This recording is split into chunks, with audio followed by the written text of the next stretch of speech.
Perkenalkan, nama saya Paulina Grace Raharni dari kelas 2024I Program Studi PGSD. Kali ini saya akan membahas tentang teori transformatif dalam pendidikan.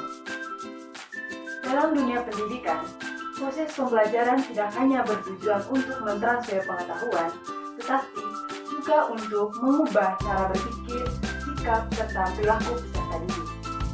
Salah satu pendekatan yang berdampak dalam hal ini adalah teori pembelajaran transformatif. Teori ini diperkenalkan oleh Jack Mezirow pada tahun 1978. Teori ini terus berkembang hingga kini sebagai salah satu dasar utama dalam pembelajaran orang dewasa. Teori ini juga sangat relevan untuk diterapkan dalam konteks pendidikan formal seperti sekolah menengah dan perguruan tinggi. Tahukah adik-adik apa yang dimaksud teori transformatif? Jadi, teori transformatif adalah teori yang menjelaskan bagaimana seseorang mengalami perubahan mendalam dalam cara berpikir, merasakan, dan melihat dunia setelah melalui situasi atau pengalaman refleksi kritis. Menurut Mezirow, belajar bukan hanya mengumpulkan informasi baru, tetapi lebih dari itu.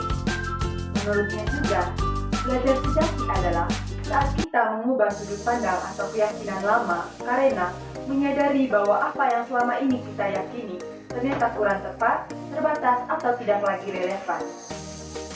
Tujuan utama dari teori transformasi ini adalah agar seseorang yang pertama memahami dirinya secara lebih mendalam, yang kedua berani menentang keyakinan dan asumsi lama, yang ketiga mengembangkan pemikiran yang lebih kritis dan terbuka, yang keempat siap untuk mengambil keputusan dan berdasarkan pemahaman yang lebih matang. Ada beberapa tahapan yang dilalui seseorang dalam proses transformasi menurut Mezirow, yaitu yang pertama adalah dilema menguncang. Dalam hal ini, seseorang mengalami situasi yang mengganggu cara pandangnya. Misalnya, pengalaman yang baru tidak sesuai dengan keyakinan lamanya. Yang kedua adalah refleksi diri. Dalam hal ini, individu mulai bertanya, kenapa saya berpikir seperti ini? Atau, apakah ini benar? Yang ketiga adalah evaluasi kritis terhadap keyakinan lama. Dalam hal ini, seseorang akan mulai menilai apakah pandangan lamanya masih layak dipertahankan atau tidak. Yang keempat, diskusi dengan orang lain, yaitu berbagi pengalaman dan pandangan orang lain untuk membuka wawasan. Yang kelima, mencoba pandangan baru, yaitu mulai mengubah cara berpikir dan bertindak. Yang keenam, mengembangkan kepercayaan diri, misalnya merasa yakin dengan cara berpikir dan mengubah sikap. Yang ketujuh, mengintegrasikan perspektif baru.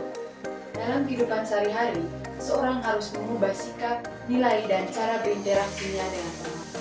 Contoh sederhananya dalam kehidupan sehari-hari. Misalnya, seorang siswa selama ini percaya bahwa anak pintar adalah anak yang selalu mendapatkan nilai 100. Lalu, dia mengalami pengalaman belajar, di mana kerjasama tim dan sikap pendidik lebih dihargai daripada nilai semata.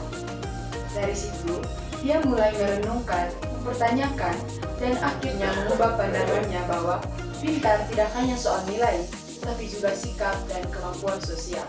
Dalam dunia pendidikan, teori transformasi sangat berguna dalam pendidikan, yang pertama dalam membangun karakter siswa melalui refleksi dan dialog. Yang kedua, mengajarkan nilai moral dan sosial yang mendalam. Ketiga, membantu siswa berpikir kritis terhadap informasi yang diterima. Yang keempat, mengembangkan kesadaran diri dan empati. Jadi, dari sekian materi yang saya sudah sampaikan pada hari ini, dapat disimpulkan bahwa teori transformasi adalah teori pembelajaran yang dapat membantu individu dalam merubah cara berpikir dan bertindak melalui refleksi dan pengalaman hidup.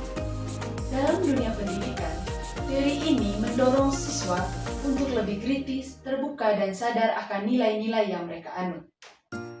Dengan bimbingan guru yang baik, proses pembelajaran tidak hanya membuat siswa pintar secara akademis, tetapi juga membentuk kepribadian yang matang dan bijaksana. Sekian dan terima kasih, semoga bermanfaat.